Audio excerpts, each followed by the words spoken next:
afternoon. I'm Amanda Poppy, one of the clergy at the Washington Ethical Society, and it is such an honor to welcome you to this wonderful space in the heart of Takoma Park to celebrate and remember Kay Daniels-Cohen, who might also be called the heart of Takoma Park. We are here, and I think that we're actually broadcasting live to South Africa and the Philippines and people all over the world who want to remember, so we're very technologically astute. I also ask you to silence your electronic devices so we're the right kind of technological this afternoon as we remember. So I'll take a moment to do that. Kay could indeed be called the heart of Takoma Park, and she certainly had Takoma Park and its people, its places, and especially its youth in her heart. Today, we gather to remember her, to tell stories, to share grief in her loss and our gratitude for her life. Kay referred to herself as a homegrown phenomenon, right? And I think both of those words were right, homegrown and fiercely devoted to Takoma Park, and a phenomenon. Everyone seemed to refer to Kay in that way. I was reading some of the articles. Force of energy, perennial activist, and my favorite, which was not an article, but from Jack, her husband, she sparkled, figuratively and literally. Kay was born on April 10th, 1942. Her family moved to Takoma Park when she was a very young child to the house on Sherman Avenue, where she and her husband, Jack, lived with her brother, Buddy, for the past 10 years. And I know we have both current Sherman Avenue people and old Sherman Avenue people here, and I'm not going to say which is the real Sherman Avenue. Kay's early life, really even her childhood, with her very community-oriented parents, was one of civic involvement, leadership, and recreation. Kind of sounds like her later life, actually, doesn't it? Her whole life. She went through Takoma Park schools, then on to the University of Maryland as a commuter, where she totally unexpectedly won a seat in the school government, and by a lot of votes, too. She went on to West Virginia University and then back to Hyattsville, but with regular forays to Takoma Park, and a varied career, including a significant amount of time with the JCC. Like any life, Kay's was not always perfect, and even not always okay. There was sadness and fear. She faced and overcame huge obstacles. Kay was married 3 times, finally, and with great love and friendship to Jack Cohen. The last year of Kay's life was hard and full and remarkable. Diagnosed with breast cancer 7 years ago, Kay was in remission until about a year ago, when it became clear that cancer had come back and was significant. You all know the story of Kay's battle with cancer and the way that she lived her life to the very last drop, with sparkles on.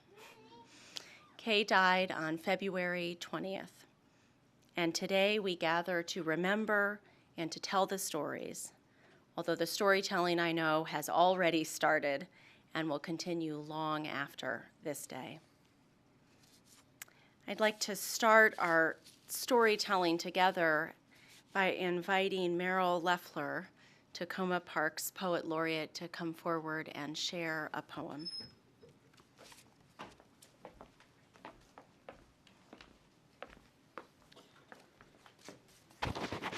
Well, Amanda mentioned that she wasn't going to distinguish between the older and the younger people on Sherman Avenue. When a number of us moved on to Sherman Avenue back in the 70s, and this includes Kathy Anderson and Brian McLaughlin and my wife, Ann Slayton, and myself, we were the younger then on a block of people who seemed a lot older than they were, except for Opal Daniels.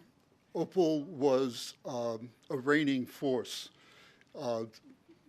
We're kind of linked between Opal and Kay and that generation and Opal's generation, and Kay's force of nature comes directly from her mother. It feels like times 2. I mean, and Opal was always there. 4th of July parade, we had to get tickets. And so I'm here, as I say, not simply because I have the privilege of being the Poet Laureate of Takoma Park. I'm going to read 2 poems, and 2 that I think are appropriate of different aspects of Kay. Kay was a caretaker, as you all know. Caretaker in different ways of people, of Takoma Park certainly, but also of cats. And she didn't distinguish whether they were domesticated cats or feral cats. They all got equal treatment. And so this has prompted me to read a couple of stanzas from the book of Practical Cats by T.S. Eliot, called The Old Gumby Cat. I have a Gumby cat in mind. Her name is Jenny Any Dots. Her coat is of the tabby kind with tiger streaks and leopard spots. All day she sits upon the stairs, on steps, or on the mat. She sits and sits and sits and sits, and that's what makes a Gumby cat. But when the day's hustle and bustle is done, then the Gumby's cat work is but hardly begun. And when all the family's in bed and asleep, she tucks up her skirts in the basement to creep. She is deeply concerned with the ways of the mice. Their behavior's not good, and their manners not nice. So when she has got them lined up in the matting, she teaches them music, crocheting, and tatting. I have a Gumby cat in mind. Her name is Jenny Any Dots. The curtain cord she likes to wind and tie it into sailor knots. She sits upon the windowsill or anything that's smooth and flat. She sits and sits and sits and sits, and that's what makes a Gumby cat. There's more, but you can look up the Book of Practical Cats. But there's a second poem I want to read, and it's a very different tone, and I think it speaks to all of us who are here. It is a poem by a poet who had been very, very popular, very well read among, and not just among poets, Rabindranath Tagore, a Bengali poet of all things, but you'll, I think, care for this poem. It's called Farewell, My Friends. It was beautiful as long as it lasted, the journey of my life. I have no regrets whatsoever, save the pain I'll leave behind. Those dear hearts who love and care, and the strings pulling at the heart and soul. The strong arms that held me up when my own strength let me down. At every turning of my life, I came across good friends. Friends who stood by me even when the time raced me by. Farewell, farewell, my friends. I smile and bid you goodbye. No, shed no tears, for I need them not. All I need is your smile. If you feel sad, do think of me, for that's what I'll like when you live in the heart. Of those you love, remember then, you never die. Thank you. Could I have the program, Meryl?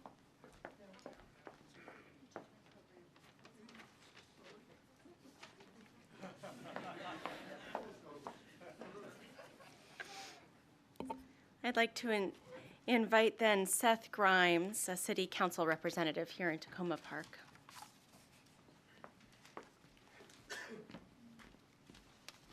Thank you, Amanda.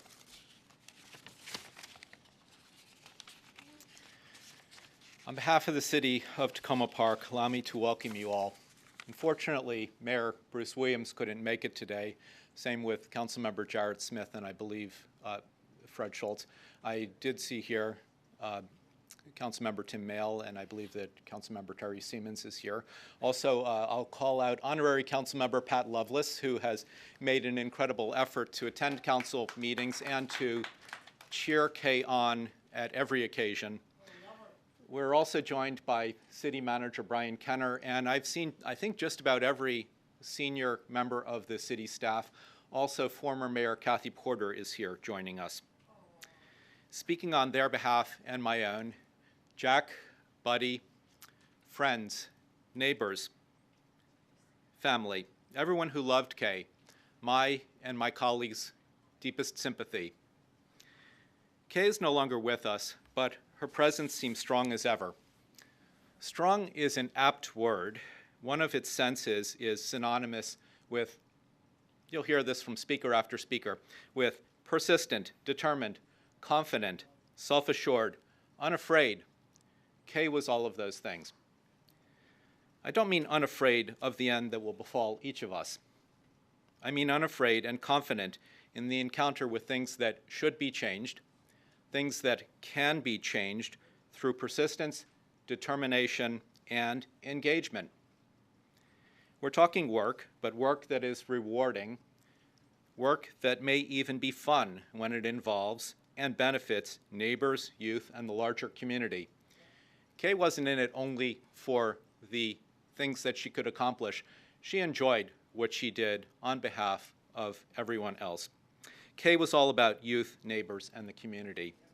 Kay identified with, she found a link to, each individual around her.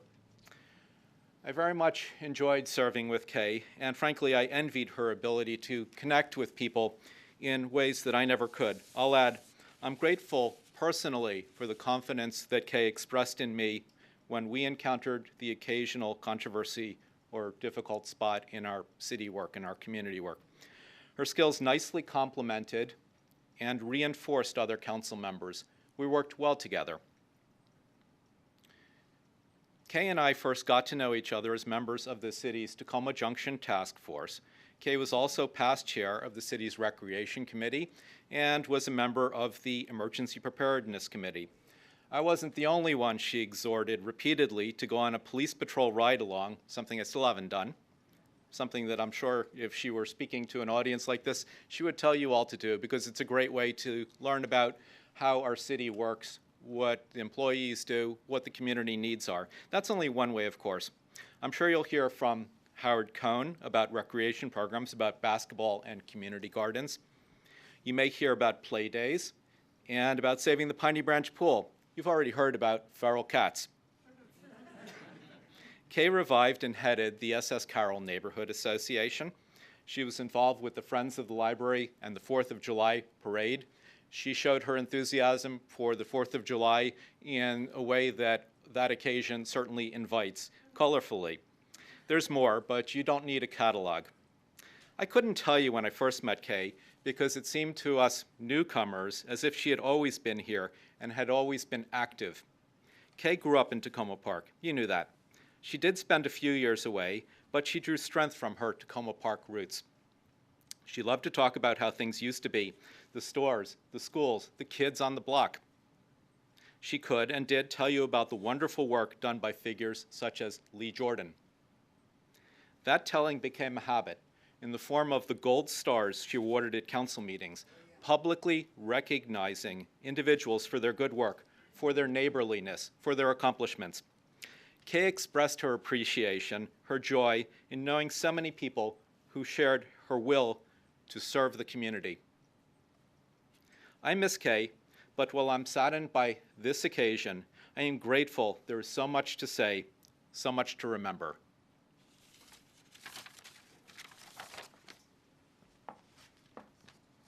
Thank you so much, Seth. I'd like to invite Howard Cohn now, a community activist like Kay.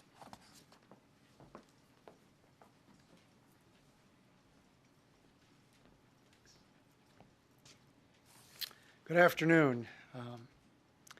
Thank you all for coming. And Kay, way up there, thank you for listening.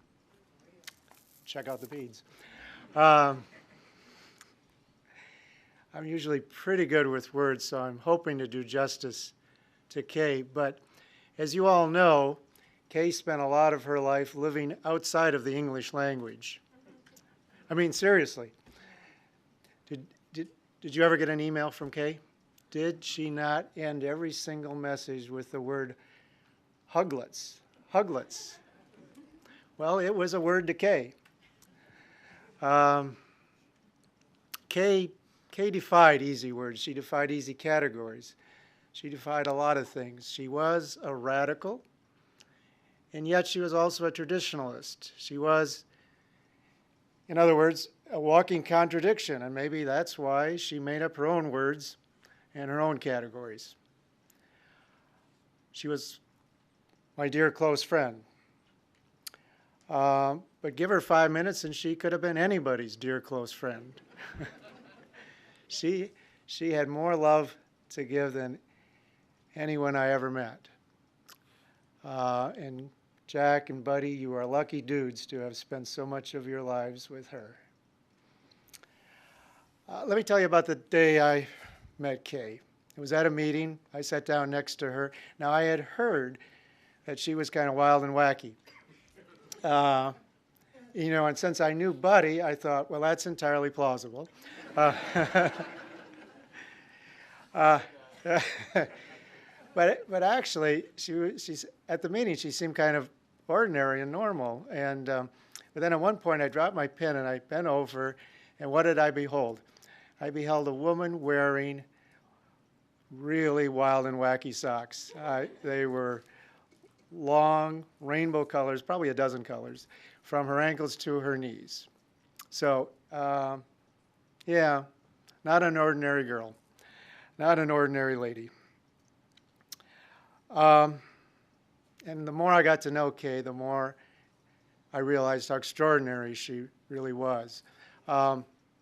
She grew up here, as you've heard, went to the University of Maryland, and you heard the first part of the story. She ran for student government and won, even though she was a commuter, and knocked the socks off her opponent to the point that the big cheese in student government at that time came to her and sat down and said, "Are you for real?"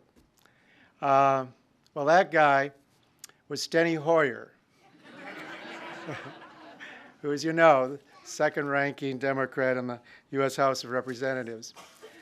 Now, Kay did not go off to a life in Congress. She did something probably more challenging. She became a community organizer.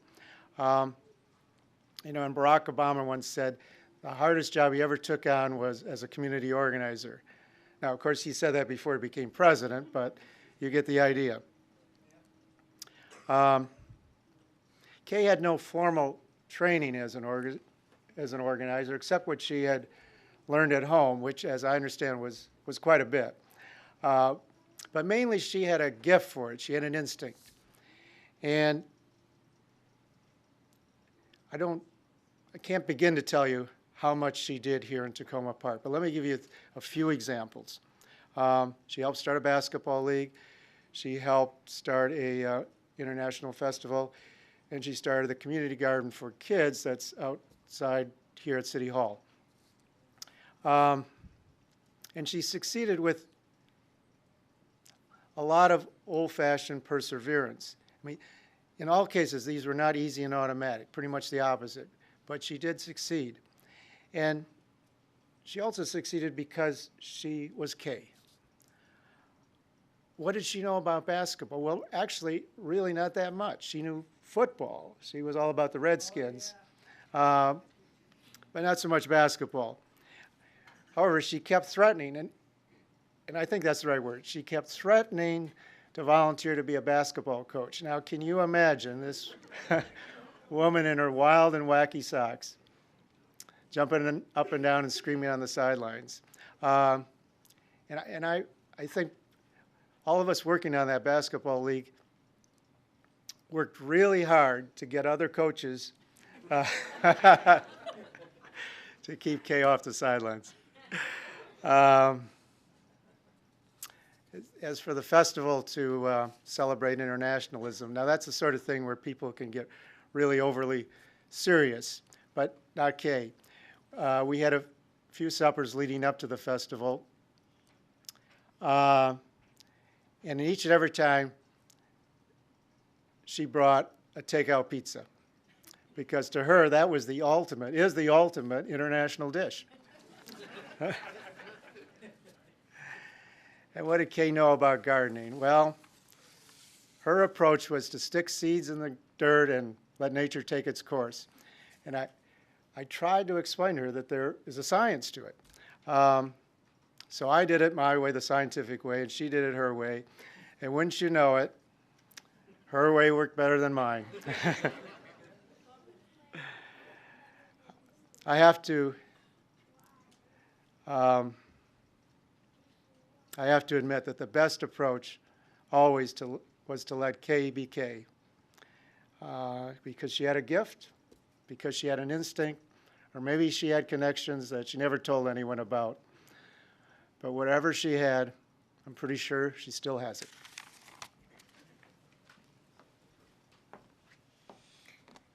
I'd like to invite Michelle Kropp, a longtime friend, to come and share some thoughts.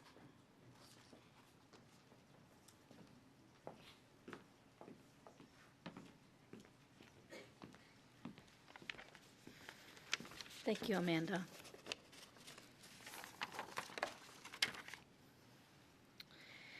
Kay Daniels-Cohen led a remarkable life. I met Kay slightly more than 30 years ago. We took a class together, and she was assigned to be my buddy. I was 18 years old and fairly certain there had been a terrible mistake. She was not the buddy that I wanted. I asked the person leading the course, a fellow named Doug, if I could have someone different. He told me that no, I could not have somebody different. And in fact, I would need to make this person my buddy for life, not just for the course. That really worried me. I looked at Kay and saw this wild-looking 40-something-year-old woman and could not even imagine what we had in common, let alone what we could offer each other. Well, needless to say, Kay was my teacher. She taught me about love and commitment.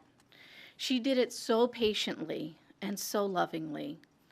I was an arrogant 18-year-old, and she loved me anyway. She loved me when it felt like no one else did. She loved me when I didn't love myself, and I loved her. I learned so much from loving her. I will miss her for the rest of my life. She and I spoke at great length about this very day and what message she wanted for you all to hear. We spent many of our conversations over the past year talking about this event right here. The words I'm about to share with you are not my words. They are Kay's. She gave me the task of passing them on to you. I wasn't sure I could do it, but she was. She said she might get to speak to each of you before that year was up, before her time was over, but she wasn't sure, so I was her insurance. I know the end came sooner for Kay than she thought it would. So here goes, words from Kay to you. For each of you, it's a bit different. First of all, to the fine citizens of Takoma Park, please keep letting the little things matter and keep fighting for the betterment of our world. Some of you are in city politics. Please keep passion and vision as your driver. Don't lose sight of our common goals. Protect our citizens. To her beloved colleagues on the council, keep plugging, and most of all, remember, hugs make a difference. Some of you live down the street or around the corner or around town. Remember, keep the flowers growing, keep the sidewalks clear, and let the children have a place to play. Be kind to each other. Remember, each day is a blessing. Seize it and make the most of it. To the teenagers, you are our future. Own it. Give life your very best every and each day. Use your energy and passion to change the world. Bring peace to this earth and love to every home. You have it in you. Take care of yourselves and use those gifts given to you. To her many friends that are here, most especially Tricia and Marianne, she loved you. You each gave her strength and courage every day. Her life was richer for having you in it. She is sorry to have had to leave you earlier than she planned. To her two sons, David and John, what a gift you've given Kay. She always wanted children, and in sharing your lives, she had them. She loved being in your lives. She appreciated the open arms that you offered and the grandchildren. She loved Sandy and Kristen as much as she loved each of you. She loved being a part of your families. Which brings me to the grandchildren, Michael, Alex, Bree, and Sammy. Your grandmother loved each of you so much. She thought of you all the time, loved sharing your joys, loved watching you grow. She loved you. She loved the gifts you are, and she looked forward to watching you grow. She will keep watching over you. She wanted you to know that she will hear you if you talk to her. Buddy, you were the hardest for her to verbalize. It has always been the two of you, ever since you were born.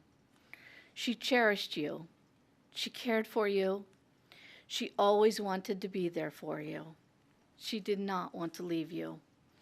She wanted you to know that she is still in your heart.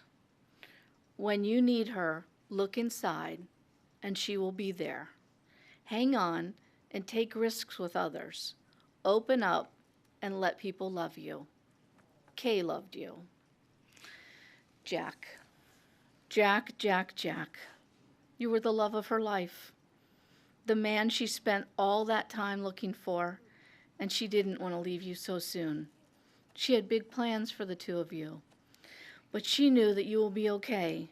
She knew you knew she loved you. The strength that you have was such a blessing for her. You made her laugh at your nonstop jokes, ridiculous as most of them were. You made her cry at your tenderness. You filled her heart with the love she was looking for. You truly were the sun, the moon, and the stars to Kay. She wants you to continue to love and to continue to grow. Kay Daniels-Cohen was an awesome gift. She will be missed. She gave us the gift of her love and her passion. Use it well.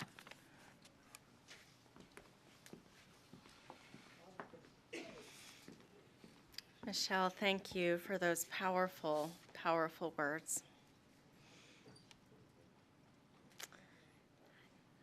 I'd like to invite Tricia Swanson to come. Tricia was one of the kids on the block with Kay.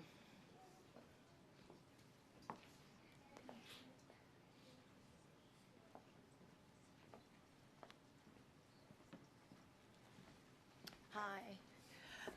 Kay would be the first person to tell you that I don't like public speaking. She'd go, "Oh, I know, you're not going to do that." And I go, "Yeah, I'm not." Well, for the 68 plus years that we've known each other, we've done everything from eating dirt to marriages, and to, on our last vacation, we went up in a helicopter over Ocean City, which was one of her favorite places. Plus the fact Kay's afraid of flying. So that made it difficult.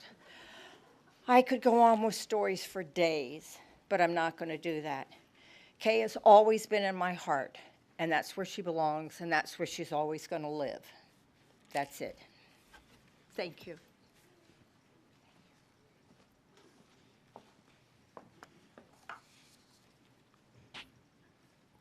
I'd like to invite David to come forward.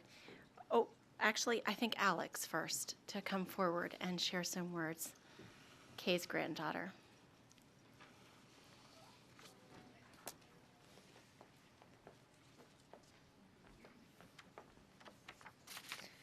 Hi, my name is Alex, and my brother Michael, my sister Brianna, and I would like to thank you all for coming to remember and to celebrate the life of our Grandy. Grandy was caring, kind, loving, and most of all, fun. She was so proud of us no matter what we did, and she loved us so much.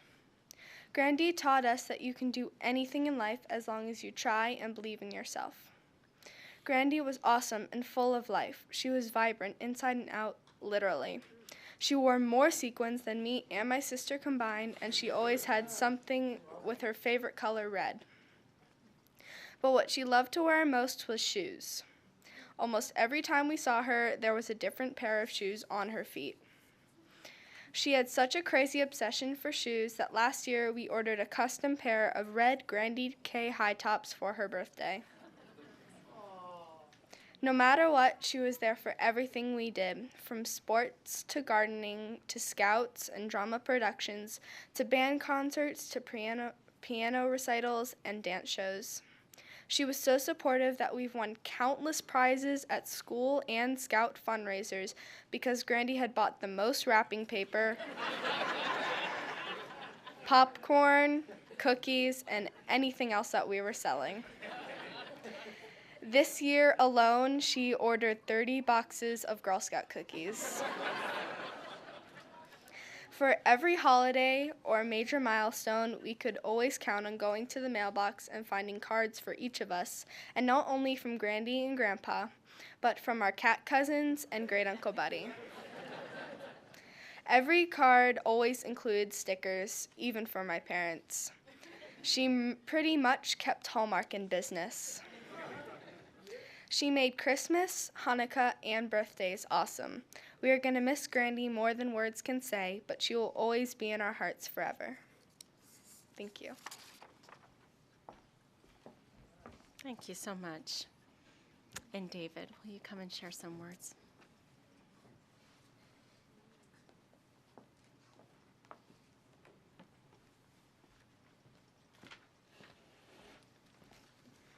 All right, good afternoon. I don't think I can top what my daughter just said. I should really just smile and walk away. My name's David, and it's kind of funny. I'm so used to calling Kay my stepmom, but in the program you saw him listed as her son, and in all the years I've known her, I don't think I've ever heard her say, "Hey, this is my stepson." It's just, these are, it's David, it's Sandy, my wife. They're just, my dad and Kay were just my folks. That was it. So we've known Kay for 19 years. Shortly before Sandy and I got married, we met her. And of course, she was at our wedding. And then she started the countdown until, when am I going to have grandkids? And, it just reminded us, when's this going to happen? So we have 3 children. And of course, Kay was at the hospital for each. And I still remember her nervous jitters holding Michael, afraid she was going to drop him. This was back in 1998. She was just terrified and stuttering and not sure what to do. There was no instruction manual. But, she got the title of Grandy, and at this point, she wore it proudly. And then she was a little more comfortable when Brianna came along in 2000. Alex came along in 2000. And then by 2003, with Brianna, she was a pro. I mean, it was just, that was it. She was there. She was doing her thing, and she loved her grandbabies so much, and made sure she saw them as often as possible. So Sundays, that was our day. Sundays became ritualistic for us. Originally, it was the dinners at the Chinese restaurant with my folks and great-grandpa Henry and great-uncle Buddy. Then we migrated to breakfast at IHOP. And often, Kay and Jack came back to the house after we had some type of crayon battle at the table. My dad and I would go off and do the guy stuff, and Kay and Sandy would deep dive into some kid activity. Painting, crafts, games, gardening, jumping on the trampoline. Yes, Kay jumped on the trampoline. Biking, playing at the park, selling Girl Scout cookies, telling the girls how it was done. Science projects, the golf driving range. She did whatever the kids wanted or needed to do and had a blast doing it. She was as much of a kid as they were. Of course, Kay and I didn't always see eye to eye on everything. Kay loved cats. Well, I questioned their existence and tortured Kay with my creative cat torture scenarios. I shop online, yet Kay hated internet shopping with a deep-rooted passion. We eventually cured her of that, which greatly cut down on so many gifts that I would say are regiftable. But the oddball gifts went both ways. Whenever we traveled, Kay insisted we bring back the tackiest magnet we could find, which might be the reason they upgraded to a bigger fridge. I don't know. Now, Kay was the diehard Redskins fan. Me, Giants fan. Kay's style was to call me up before a game singing this stupid song, Hail to the Redskins, over and over. She would share the latest salvation because Coach Gibbs is back in town and RG3 is going to just win it for us. And she'd leave me the messages in case I didn't pick up the phone. I was a little more subtle. I'd just keep quiet till the Skins lost another heartbreaker to the G-Men. and call her up just to see how her day was going.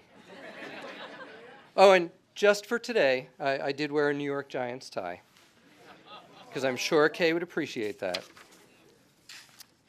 So Kay loved the holidays. If anyone's ever been around her during the holidays, right, crazy for the holidays. We used to do an annual trip to Butler's Orchard for the Harvest Festival. I will tell you that Kay always had to have the largest pumpkin. And then there was Christmas and Hanukkah, when she went all out to spoil the kids, giving more gifts than Santa Claus. I mean, she took the 8 days of Hanukkah and the 12 days of Christmas, literally. And of course, the holidays brought out Chef Kay. At Christmas, she made homemade cranberry sauce, and at Passover, we had simmis and homemade gefilte fish. That was truly spectacular, especially if I got the edge, the best piece. But most of all, Kay was the perfect fit for my dad. They both loved their long goodbyes. If anyone's ever been part of one of their long goodbyes, they start with another hello in the middle. They sang off-key duets for every birthday and anniversary. They loved to laugh, and it was even in their vows. I don't know if you're aware of this. Kay promised to laugh at all of my dad's jokes. True love. So I'll never forget her referring to him, sorry if I embarrass you, as my little nugget of love. Of course, they didn't always agree. She hated computers, my dad loved technology. Kay and Buddy obsessed over NASCAR, while my dad mocked the notion that turning left really fast was an actual sport.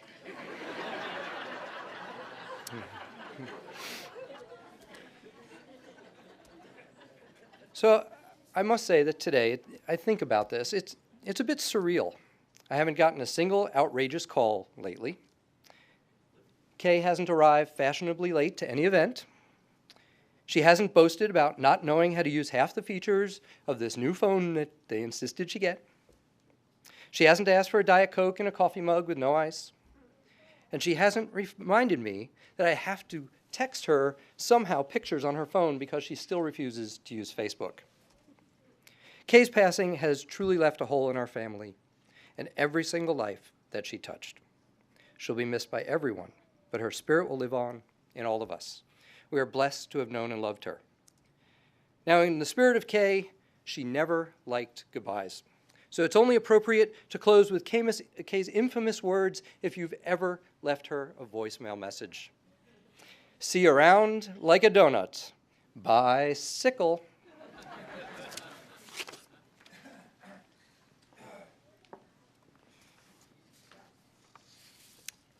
Thank you so much to all our speakers, each bringing their own experience with Kay, weaving together the many threads that make a life.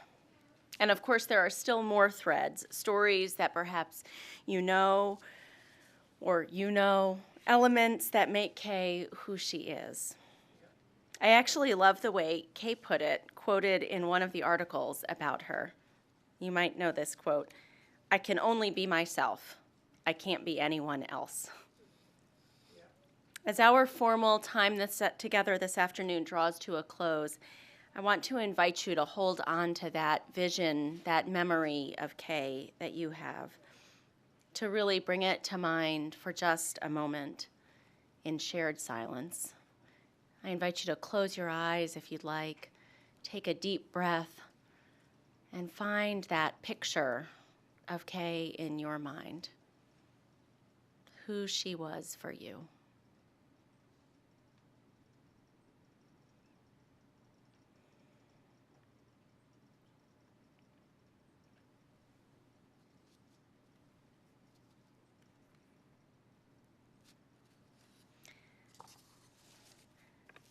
In many ways, the deepest gift that you can receive from death and the best way to honor someone you have lost is to live their legacy, their values, their essence out in the world, to allow their life to inform your own life.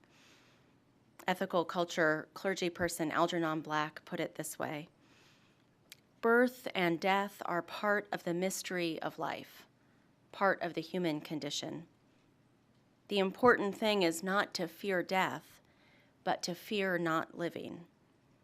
The real tragedy would be that we had missed the most important thing in life, that we had wasted the years and had never used our gifts.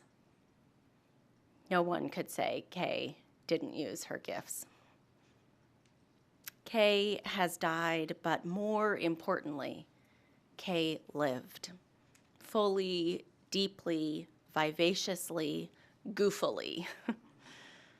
As you go out into the reception that follows, into the week ahead and the months ahead, remember and tell the stories of Kay and Kay's life.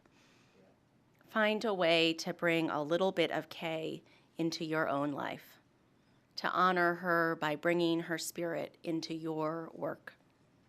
In other words, get out there and sparkle. Thanks for being with us today.